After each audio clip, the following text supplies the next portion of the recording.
प्रणाम मित्रों। पिछले दिनों हमने एक नई सीरीज की शुरुआत की थी, शरीर रूपी घड़े के छिद्रों को कैसे भरें।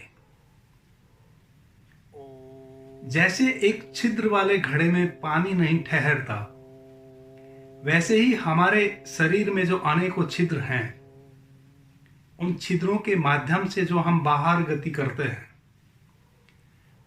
हमारे इस शरीर रूपी घड़े में परमात्मा नहीं ठहरता। हमारी जो बाहर बहती एनर्जी है, वासनाओं के पीछे जो दौड़ है, उस दौड़ के कारण हम भीतर आना भूल गए हैं। हम परमात्मा का रास्ता भूल गए हैं। परमात्मा हमारे भीतर नहीं ठहरता है। इस संबंध में हमने पीछे बहुत सारी बातें की हैं। एक मित्र ने एक प्रश्न किया। प्रश्न यह है कि अगर वासना जहर है तो परमात्मा वासना दिया ही क्यों?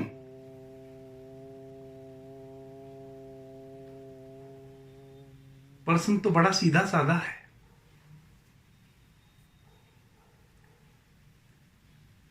बड़ा प्यारा प्रश्न है।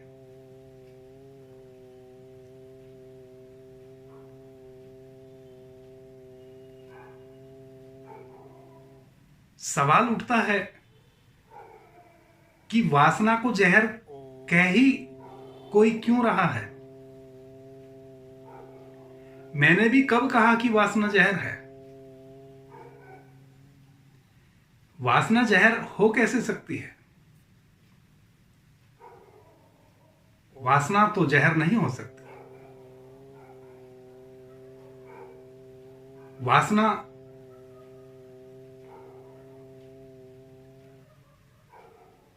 जहर हमने बना ली है। हमारी जो दौड़ है, हमारा जो अंधापन है, उस दौड़ की वजह से वासना जहर बन गई है। अगर मैंने भी कभी कहा है कि वासना जहर है, या किसी ने भी कभी कहा है कि वासना जहर है, इस वजह से कहा है कि वासना की जो अंधी दौड़ है वह जहर है। परमात्मा ने अंधी दौड़ नहीं दी है, वासना तो दी है। दौड़ते तो हम हैं।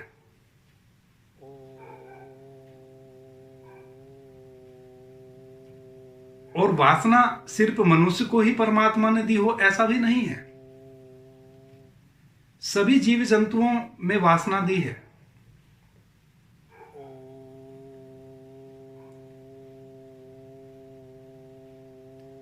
लेकिन अंधी दौड़ सिर्फ मनुष्य की है, बाकी सब तरफ है।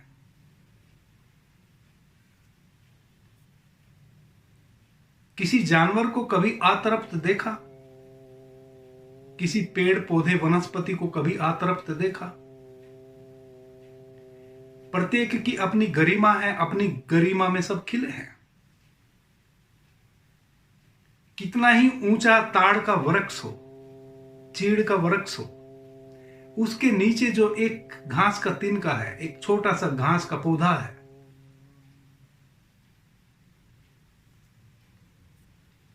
उसकी भी अपनी वासना है।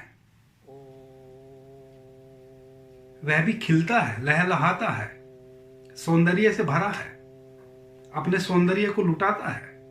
नन्हा सा ही फूल खिलता है उस पे, लेकिन उस नन्हे से फूल के माध्यम से वह भी अपनी सुगंध बिखेरता है। वह भी अपने बीजों को छिटकाता है। वह भी प्रजनन में लगा है, और उसकी कोई प्रतिस्पर्धा उस ताड़ के वृक्ष से, उस चीड़ के वृक्ष से बिल्कुल भी नहीं है। उसकी कोई प्रतिस्पर्धा इतने ऊंचे आसमान को छूते चीड़ के वृक्ष से नहीं है। वह अपनी उस नन्ही सी अवस्था में खिला है, लहला रहा है।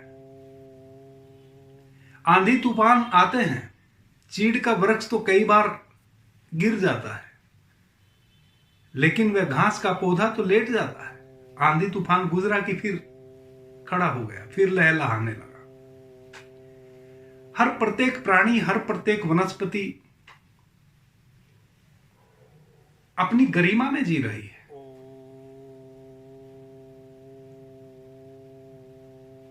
अपने अस्तित्व को बिखेर रही है और संतति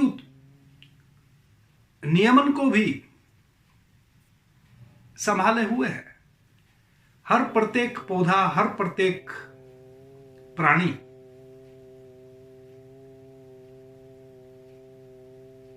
अपनी संतति को भी बढ़ा रहा है।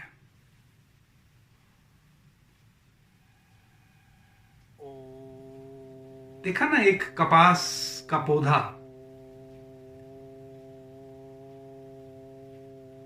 उसका फूल खिलता है। फूल में अनेकों बीज होते हैं।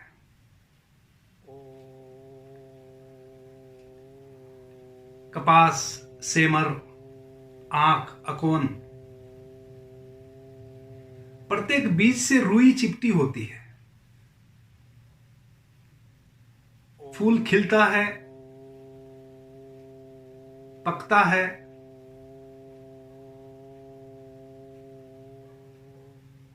रुई के साथ बीज हवाओं में दूर तक की यात्रा करता है और जहां भी सही भूमि मिल जाती है वहां उपज जाता है, एक नए पौधे का निर्माण हो जाता है। सारी प्रकृति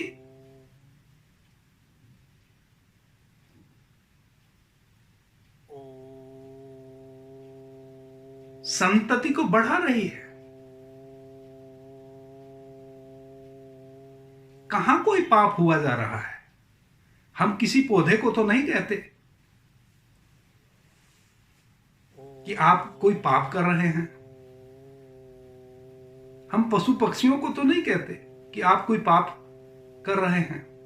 सभी वासना से भरे हैं। मनुष्य को भी परमात्मा ने वासना दी है। कोई पाप नहीं है, बिल्कुल भी पाप नहीं है।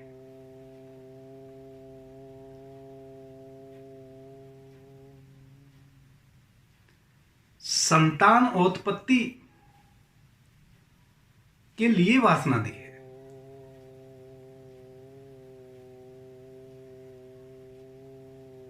आप संतान उत्पत्ति से कहीं ज्यादा बेहोशी में पड़े हैं। कोई पशु पक्षी, कोई पेड़ पौधा नहीं पड़ा है। आपने अपनी उस गरिमामयी वासना को,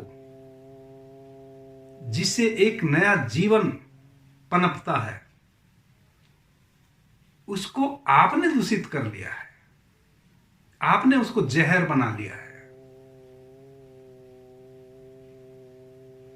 वही वासना जब नीचे की तरफ बहती है तो एक संतान उत्पत्ति का कारण बनती है। वही वासना जब आपके भीतर उधर्वगामी होती है, आपके सहस्त्रार तक गति करती है, यात्रा करती है, तो वही राम को पैदा करती है। उसी वासना की शक्ति से आप अपने भीतर राम को जन्म देते हैं। आप इस ब्रह्मांड से जुड़ते हैं।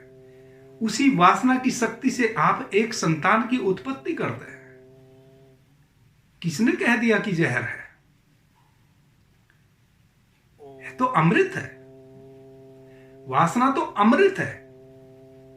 जहर तो हमने बना लिया है। एक समझदार व्यक्ति को अगर जहर भी दे दिया जाए तो वह उसको इतनी सूक्ष्म मात्रा में लेगा कि वह भी अमृत का काम कर जाएगा। शरीर के भीतर कुछ बीमारियां हैं जो सूक्ष्म रूप में जहर से ही समाप्त की जाती हैं। औषधि क्या है? आपके भीतर कोई विषाणु उत्पन्न हुआ, कोई रोगाणु उत्पन्न हुआ, आप एक रोग से ग्रस्त हो गए। आप जिस औषधि का सेवन कर रहे हैं, डॉक्टर आपको जो औषधि उस व्याधि के लिए सजेस्ट करता है, देता है, आप उसका सेवन करते हैं। वह जो व्याधि है भीतर, वह जो व्याधि के विषाणु आपके भीतर जन्म ले लिए हैं, उनके लिए तो वह औषधि जहर है। औषधि के रूप में आपने जहर ही तो लिया, आपके लिए वह अमृत है। जिस व्याधि के विषाणु शरीर के भीतर उत्पन्न हो गए हैं, उसको उस औषधि ने मार दिया, मिटा दिया, आप स्वस्थ हो गए।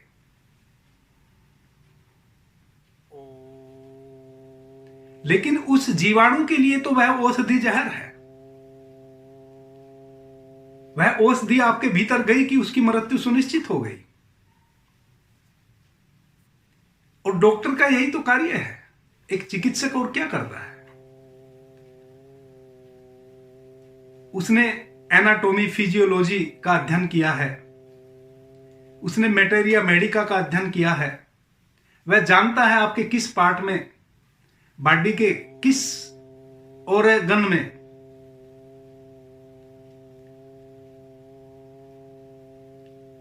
किस प्रकार की व्याधि उत्पन्न हुई है, तो कौन सी उस औषधि से उसको मारा जा सकता है, समाप्त किया जा सकता है।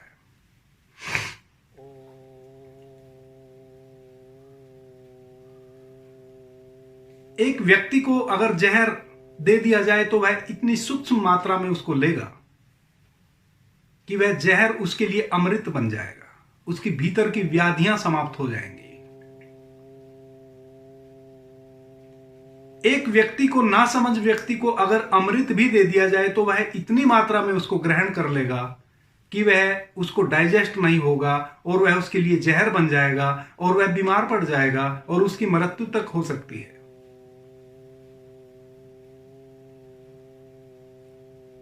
अब वह अमृत आपने जहर बना लिया अपनी गैर समझदारी से, अपनी नासमझी से, अपने अंधेपन से, अपनी बेहोशी से। अमृत जहर तो नहीं था, आपने जहर बना लिया। वासना जहर नहीं है। वासना जहर कैसे हो सकती है? वासना एक संतानोत्पत्ति करती है, एक नया जीवन पनपता है। वासना अगर उदर्वगामी हो, योगी उसी वासना के रूप में बहती ऊर्जा को अपने आज्ञा चक्र तक लाते हैं और उनका यह शिव नेत्र, त्रिनेत्र आज्ञा चक्र जागृत होता है उसी एनर्जी से, उसी काम में बहती हुई ऊर्जा से। और वह राम को जन्म दे पाते हैं, वह कृष्ण को जन्म दे पाते हैं, वह ओमकार को जन्म दे पाते हैं, वह इस ब्रह्मांड से अपने को जोड़ पाते हैं। तो कैसे जहर कहें? प्रश्न तो आपका बड़ा सीधा साधा है, बड़ा सरल है कि वासना अगर जहर है तो फिर परमात्मा ने दी ही क्यों? बहुत कुछ परमात्मा ने दिया है।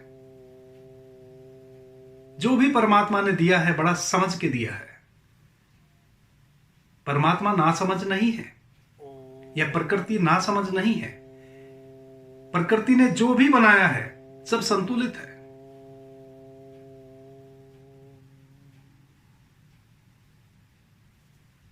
हम असंतुलित हैं। हमने प्रत्येक चीज को जहर बना दिया है। तो जब कोई भी कहता है कि वासना जहर है, वासना दुष्पूर है, वासना की पूर्ति कभी की नहीं जा सकती, तो वह यह कहता है कि वासना की जो अंधी दौड़ है,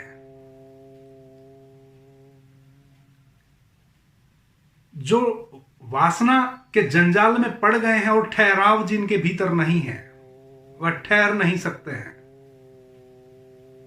वह जो पागलपन है निरंतर वासना में भरे रहने का, वह जहर है।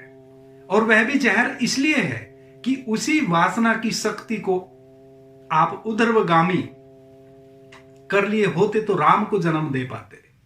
और प्रत्येक व्यक्ति राम को जन्म देने के लिए ही बना है।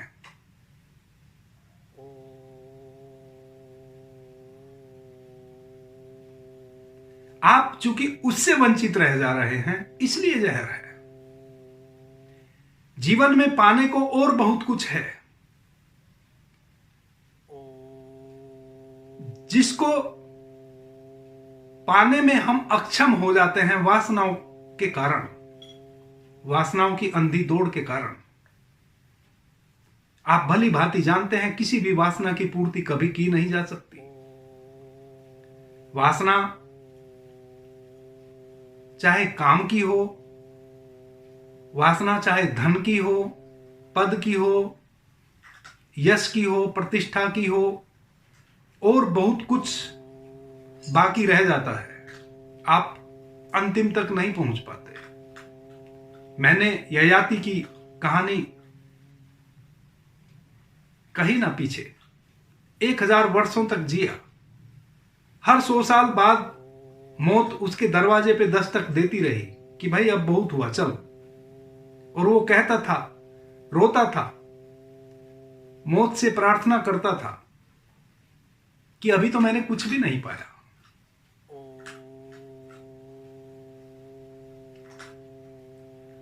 और हर 100 साल बाद उसके एक पुत्र को मौत ले जाती और उसको 100 साल की जिंदगी दे जाती। 1000 साल ययाति जिया। 1000 साल बाद फिर जब मौत ने दस्तक दी, ययाति बोला कि अब बहुत हुआ, अब मैं चल सकता हूं। मैंने इन 1000 वर्षों में जान लिया कि जहां मैं 100 वर्ष जिंदगी के बीते थे कि आपने दस्तक दी थी, जहां मैं तब था वहीं मैं आज भी हूं। वासनाओं की पूर्ति की नहीं जा सकती। अब मैं उसके पीछे दौड़ूंगा जिसको पाके सब कुछ पा लिया जाता है। मौत ने कहा कि वह भी समय अब समाप्त हुआ। आपने वासनाओं के पीछे ही इतना समय गंवा दिया कि अब आपके पास वह समय भी नहीं बचा कि आप उसको जाने जिसको जानने के बाद सब कुछ जान लिया जाता है, जिसको पाने के बाद सब कुछ पा लिया जाता है। और ययाति रोते हुए विदा हो गया। जिंदगी 60 साल की हो या 70 साल की हो या 60,000 साल की हो, इस जिंदगी में जब तक राम को नहीं जन्माया सब व्यर्थ गया। कामना की तो कोई भी पूर्ति हुई नहीं। ना धन कमाने की कोई सीमा है, ना पद प्रतिष्ठा पाने की कोई सीमा है, ना काम की कोई सीमा है। और आप भली भांति जानते हैं, कल आप काम में उतरे,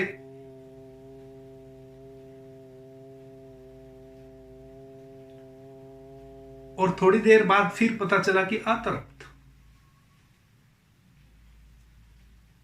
तृप्ति नहीं है। वह जो तृप्ति नहीं है उसको मैं जहर कहता हूं। वह कौन है जो अतृप्त है? उसकी खोज अमृत की खोज है।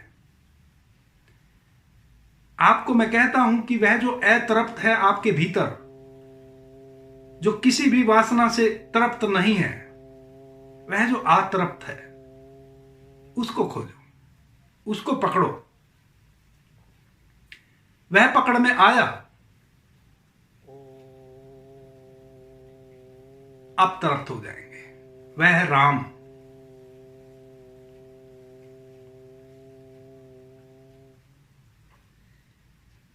मित्रों, ये जीवन बहुत बहुमूल्य है, रत्नों से भरा पड़ा है, लेकिन उन रत्नों को वही उपलब्ध हो पाते हैं जो कंकड़ पत्थर को छोड़ते हैं।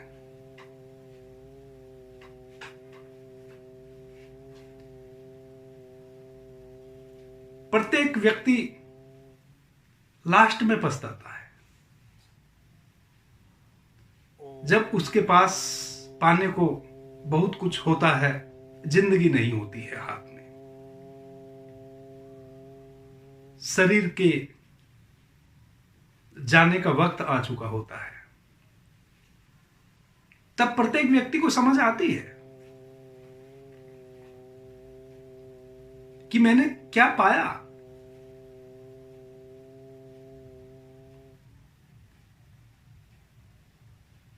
जिनको हमने हीरे समझे हैं वह कंकड़ पत्थर के अतिरिक्त कुछ भी नहीं है। इसलिए कंकड़ पत्थर के अतिरिक्त कुछ भी नहीं है क्योंकि उनको आप अपने साथ नहीं ले जा सकते हैं, और साथ आप उन्हीं चीजों को नहीं ले जा सकते हैं जो मिट्टी है।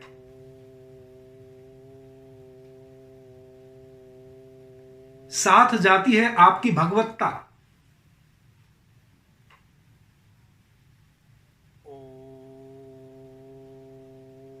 साथ जाता है वह जो आपका चैतन्य है, जो आपकी आत्मा है, जो आपके भीतर विराजमान परमात्मा है। यह शरीर तो खो जाएगा। भगवान बुद्ध ने कहा है कि इस शरीर को घड़े के समान अनित्य जान। जैसे एक घड़ा मिट जाता है वैसे यह शरीर भी मिटेगा।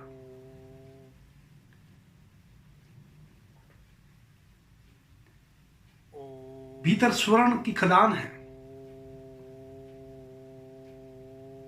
भीतर वह हीरा है जिसको पाके फिर कुछ भी पाने के लायक नहीं बचेगा, कुछ भी पाने योग्य नहीं बचेगा, सब कुछ पा लिया जाएगा। तो हम उसको क्यों ना पाए जिसको पाके सब कुछ पा लिया जाए। हम ये एक एक वासना के पीछे क्यों दौड़े। धन की वासना, काम की वासना, और इसकी तो पूर्ति होती नहीं, और जब जिसकी पूर्ति होती ही नहीं उसके पीछे क्यों दौड़े।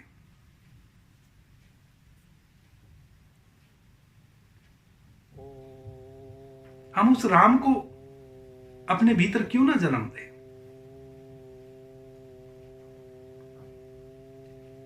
मित्रों, एक काम की वासना शरीर के तल पे जब इतनी आनंददायी हो सकती है कि आप बार बार उसमें उतरते हैं,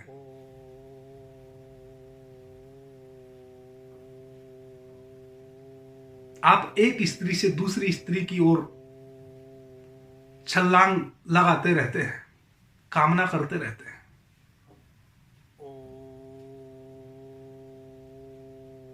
इस शरीर की ही वासना है। जब इस शरीर की क्षणिक वासना में इतना आनंद है कि आप ठहरते नहीं, निरंतर दौड़ रहे हैं, तो जरा सोचो, उस एनर्जी को जिस दिन हम ऊर्ध्वगामी कर लिए, बाहर बहती हुई एनर्जी काम के रूप में जब इतनी आनंददायी हो सकती है, उस एनर्जी को, उस काम की एनर्जी को जिस दिन आप अपने राम से जोड़ेंगे, कितना ना आनंद होगा।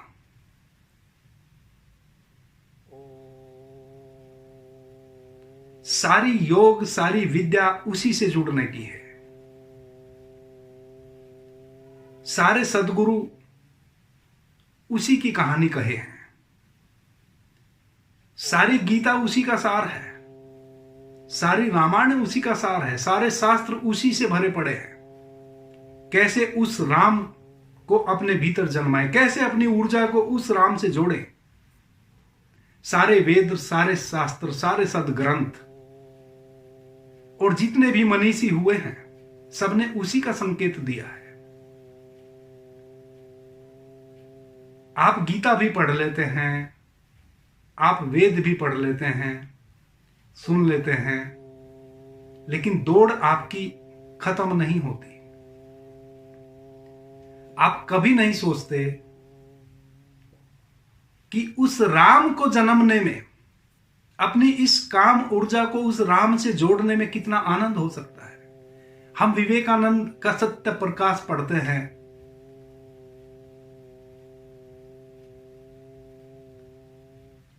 विवेकानंद के मंदिर बना लिए हैं, उनकी पूजा करते हैं, उनके गीत गाते हैं,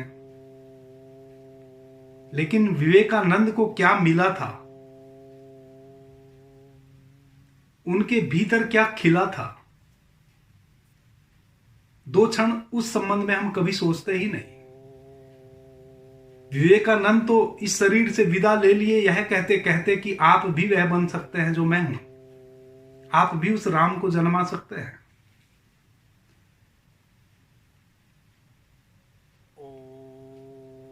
अपनी सारी वासनाओं को विवेकानंद ने समय रहते ऊर्ध्वगामी कर दिया, उस राम से जोड़ लिया अपने को। वह है असली हीरा, वह है असली वासना की पूर्ति। वह जहर नहीं है, वह अमृत है। उसी अमृत को पाने के लिए यह वासना हमारे भीतर परमात्मा ने दी है। आपने पूछा कि जब वासना जहर है तो फिर परमात्मा ने क्यों दी? इसलिए दी ताकि आप उस अपने बनाने वाले को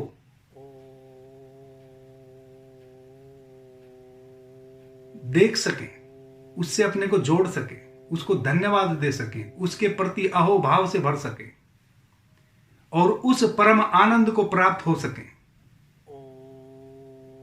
जिस परम आनंद की वेदों ने चर्चा की है, शास्त्रों ने चर्चा की है।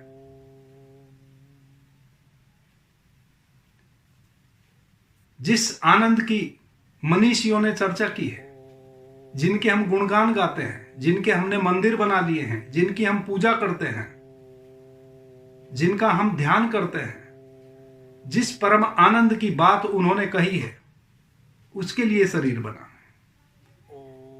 कोई कबीर बेवकूफ तो नहीं था,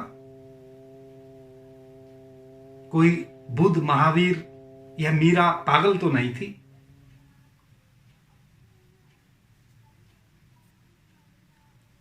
कृष्ण पागल तो नहीं थे जो निरंतर अर्जुन को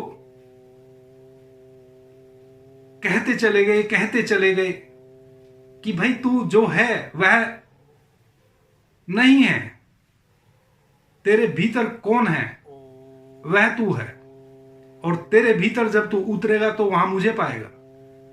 अपने को बीच में से हटा, तेरे भीतर भी मैं ही हूं। जिनको तू युद्ध में मारने जा रहा है वो भी मैं ही हूं। पागल तो नहीं थे कृष्ण, और अर्जुन भी कोई पागल तो नहीं हो गया था कि कृष्ण की बात उसको समझ आ जाती है। जब कृष्ण अपना असली रूप अर्जुन को दिखाते हैं तो उसको समझ आ जाती है, प्रत्यक्ष अनुभव से गुजर जाता है अर्जुन। तो क्या पागल हो गया था? सबने उसी के गीत गाए हैं।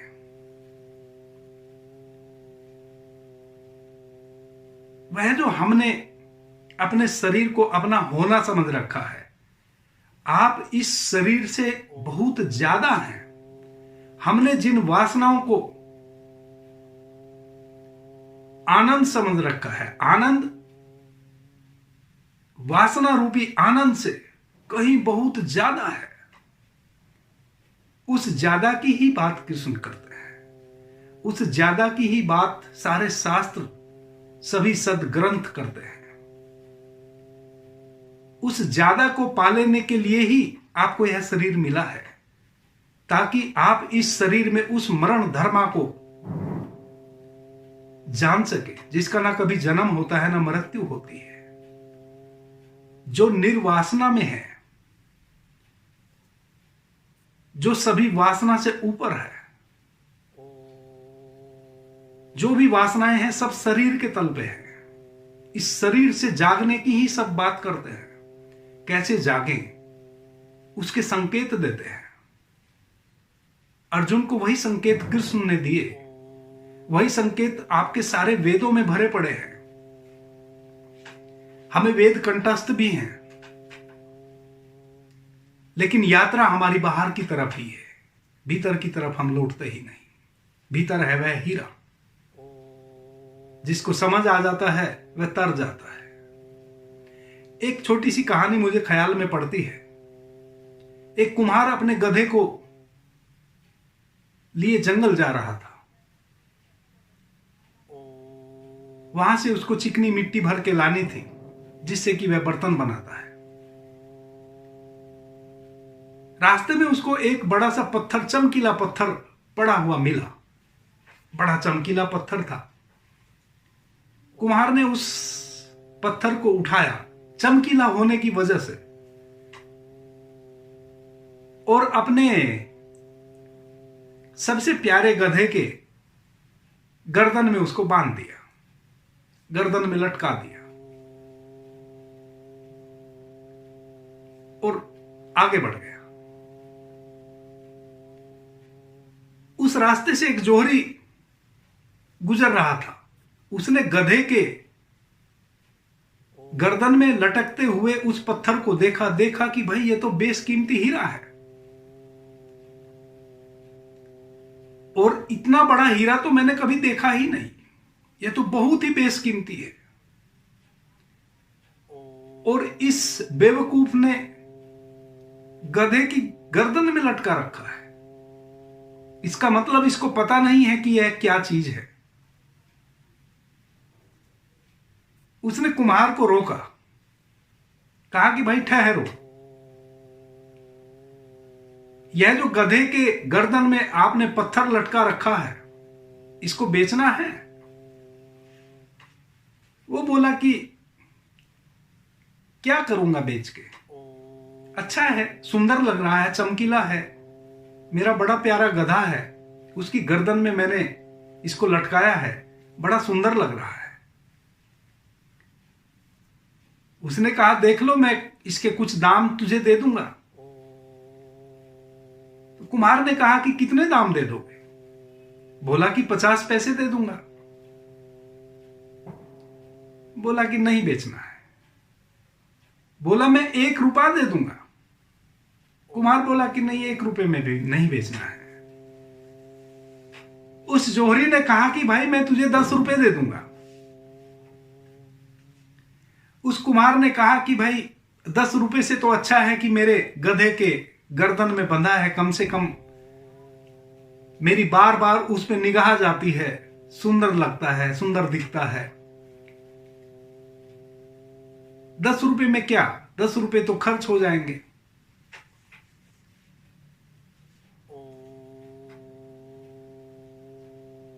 और कुम्हार चलता रहा, कुम्हार रुका नहीं, और जोहरी उसके पीछे पीछे। आगे एक बड़ा जोहरी ने देखा कि भाई बड़ा बेशकीमती हीरा और कुम्हार के गधे के गर्दन में लटका पड़ा है, इसका मतलब इसको पता नहीं है यह क्या चीज है। उसने कुम्हार को रोका, कहा कि भाई बेचना है? बोला कि क्या दाम दोगे? बोला 100 रुपए दे दूंगा। अब 100 रुपए कुम्हार के लिए थोड़ा ज्यादा थे, गरीब आदमी था, 100 रुपए का बड़ा मूल्य था, उन दिनों की बात है। तो 100 रुपए कुम्हार के लिए बहुत ज्यादा थे। उसने कहा ठीक है, ले लो। और कुम्हार ने 100 रुपए में उस हीरे को उस चमकीले पत्थर को बेच दिया, अपने गधे की गर्दन में से निकाला और उस बड़े जोहरी को उसने दे दिया और 100 रुपए ले लिए। वह जोहरी उस हीरे को लेके चल दिया। पहला जो जोहरी 10 रुपए का दाम लगाया था, वह कुम्हार को आके रोका, बोला कि तेरे से बड़ा बेवकूफ मैंने नहीं देखा, तुझे पता भी है वह क्या था? कुम्हार ने कहा कि भाई एक बड़ा चमकीला पत्थर था और बेवकूफी क्या करी मैंने, 100 रुपए में बेचा है, यूं ही मुफ्त में नहीं दे दिया है, मुझे तो मुफ्त में मिला था, लेकिन मैंने 100 रुपए में बेचा है, तुम तो 10 ही रुपए दे रहे थे। उस जोहरी ने कहा कि तुझे पता भी है उसकी कीमत क्या थी? कुम्हार ने कहा कि मेरे लिए तो 100 रुपए बहुत कीमत हुई। उसने कहा, अरे बेवकूफ, वह करोड़ों का हीरा था, पागल, अंधे, वह करोड़ों का हीरा था। अपने गधे से भी बड़ा गधा तू है। उस कुम्हार ने क्या कहा मित्रों? उसने कहा कि माफ कीजिए, मैं तो गरीब आदमी हूं, हीरे कभी देखे नहीं, मिट्टी को जानता हूं, मेरा तो सारा जीवन मिट्टी के साथ बीता है, चिकनी मिट्टी जंगल से लाता हूं, बर्तन बनाता हूं और फिर बाजार में वो बर्तन बेचता हूं, मेरा तो इतना ही कार्य है, मैंने तो कभी हीरों को देखा नहीं, और तुम मुझे पागल कह रहे हो। तुमसे बड़ा पागल मैंने जिंदगी में नहीं देखा। मुझे तो पता नहीं था कि वह हीरा है, मेरे लिए तो वह एक चमकीला पत्थर था। चूंकि हीरों से मेरी कभी पहचान नहीं थी, मेरी तो पहचान सिर्फ मिट्टी से थी, लेकिन तेरी तो हीरों से पहचान थी। तुझे तो पता था कि वह करोड़ों का हीरा है, फिर भी तू 10 रुपए में खरीद रहा था, और मैंने इनकार कर दिया, और वह करोड़ों का हीरा तेरी नजर में था।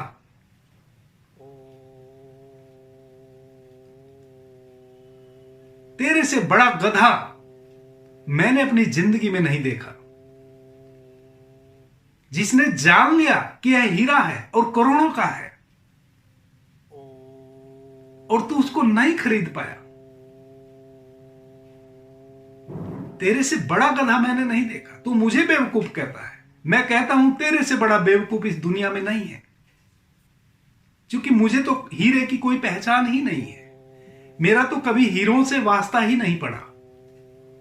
मैं तो कुम्हार हूं, गरीब आदमी हूं, मिट्टी में लिप्त हूं, मिट्टी में ही पैदा हुआ, मिट्टी के बर्तनों के बीच में ही अपने आप को पलते बढ़ते देखा, और मिट्टी में ही मिट्टी हुआ जाता हूं। लेकिन तू तो जोहरी था। मित्रों, हम भी इसी प्रकार से अपने उस हीरे को गंवा रहे हैं। मौत की घड़ी निकट है। एक एक श्वास जो है, जिसको हम जिंदगी कह रहे हैं, वह मौत है। एक श्वास आपने ली और बाहर छोड़ी, उतना आप मर गए।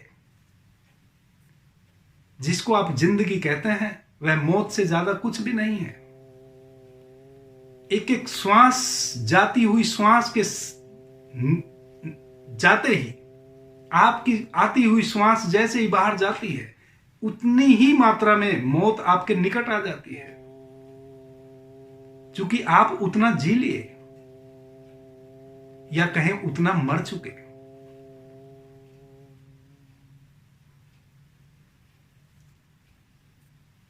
सारे शास्त्र, सारे ऋषि, सारे मनीषी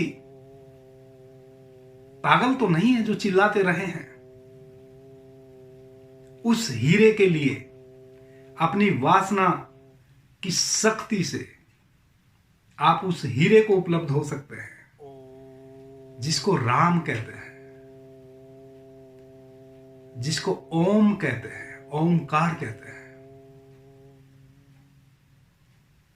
जिसको मीरा कहती है, पायो जी मैंने राम रतन धन पायो, धन धन पायो, राम रतन धन पायो।